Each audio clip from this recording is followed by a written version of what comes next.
Assalamualaikum warahmatullahi wabarakatuh. Perkenalkan, nama saya Tiara Agustina dengan NIM 2103060008, Prodi Peternakan, Fakultas Pertanian, Universitas Sumatera Utara. Di sini saya akan menjelaskan mengenai proses pencernaan pada hewan ruminansia dan non-ruminansia untuk memenuhi tugas mata kuliah biokimia dengan dosen pengampu Ibu Tati Vidianasari SPTMP.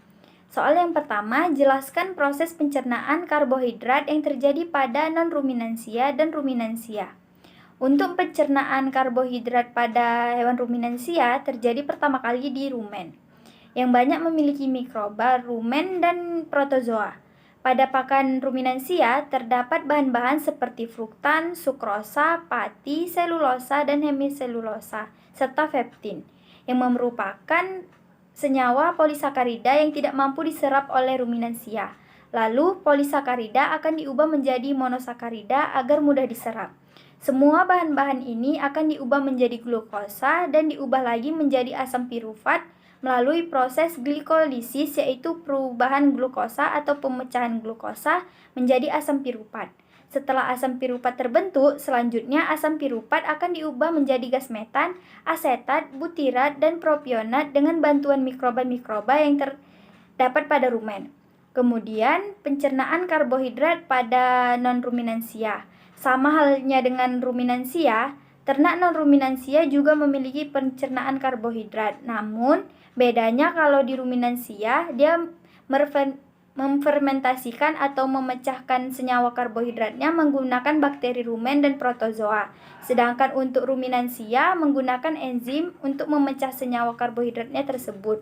Makanan yang mengandung karbohidrat akan dibawa ke lambung, di mana di dalam lambung terdapat asam HCl yang memiliki pH asam yang membuat bakteri tidak bisa hidup di lambung. Karbohidrat tersebut akan diserap di usus halus atau intestinum tenue, dan dari pankreas akan mengeluarkan enzim amilase. Enzim amilase yaitu enzim yang memecah pati menjadi amilum.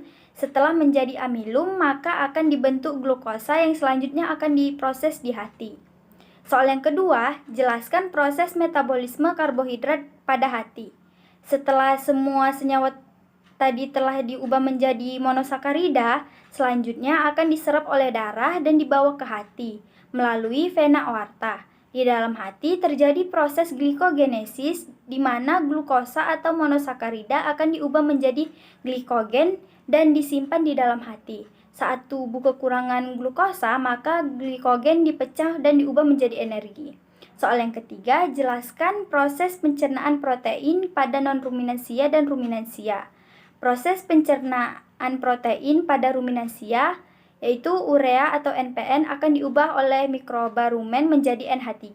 Protein diubah oleh mikroba rumen menjadi oligopeptida, kemudian menjadi asam amino, kemudian menjadi asam ketoalfa, kemudian menjadi VFA. Sebagiannya digunakan oleh mikroba sebagai bahan pembanyakan gizi atau protein mikroba. Kemudian protein mikroba ikut dalam laju aliran pakan masuk ke dalam abomasum. Di abomasum ada HCl sehingga protein mikroba akan hancur, kemudian dikenali oleh tubuh sebagai protein. Kemudian masuk ke intestinum tenue, diserap melalui jonjon usus, masuk ke peredaran darah untuk kembali dibawa ke dalam hati. Kemudian sebagian peptida tadi digunakan mikroba untuk mensintesis protein tubuhnya. Ada beberapa protein yang lolos degradasi rumen, kemudian dihidrolisis menjadi asam amino di intestinum tenue. Kemudian proses pencernaan protein pada non-ruminansia. Pencernaan protein pada non-ruminansia, makanan yang mengandung protein akan masuk ke dalam lambung. Di lambung terdapat HCl yang bersifat asam, di mana HCl ini akan merangsang enzim pepsinogen, dan makanan yang mengandung protein tadi akan diubah menjadi pepsin dan pepton yang setelah itu akan diproses pada usus halus untuk diserap, dibantu oleh empedu dan liver untuk memprosesnya sehingga terbentuklah asam amino. Soal yang keempat, jelaskan metabolisme protein di dalam hati. Pada rumen, NH3 yang terjadi banyak akan diserap oleh dinding rumen dan dibawa ke hati untuk diubah menjadi urea.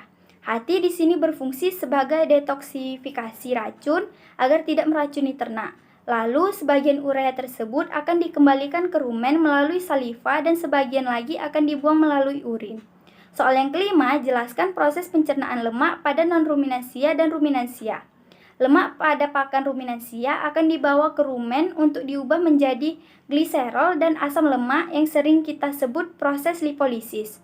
Untuk gliserol akan diubah menjadi asam lemak terbang atau VFA, dan untuk asam lemak akan dibedakan dua, yaitu asam lemak rantai pendek dan asam lemak rantai panjang. Pada asam lemak rantai pendek akan diserap di dinding rumen, lalu untuk asam lemak rantai panjang akan diserap dan masuk ke usus halus atau intestinum tenue.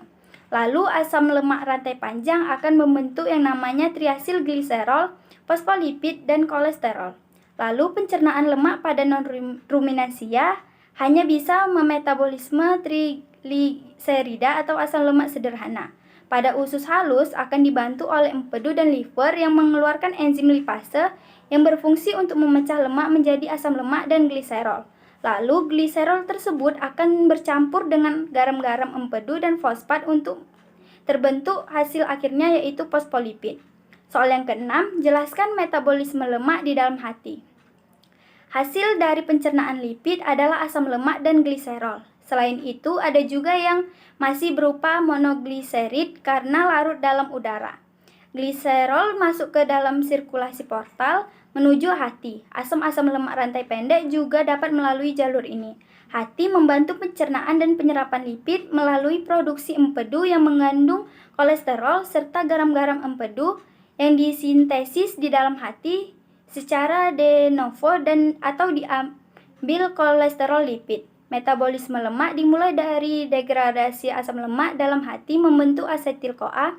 Dua molekul asetil-CoA bergabung untuk membentuk asam asetoasetat dan sebagian besar diubah menjadi asam hidroksibutirat dan sisanya diubah menjadi aseton.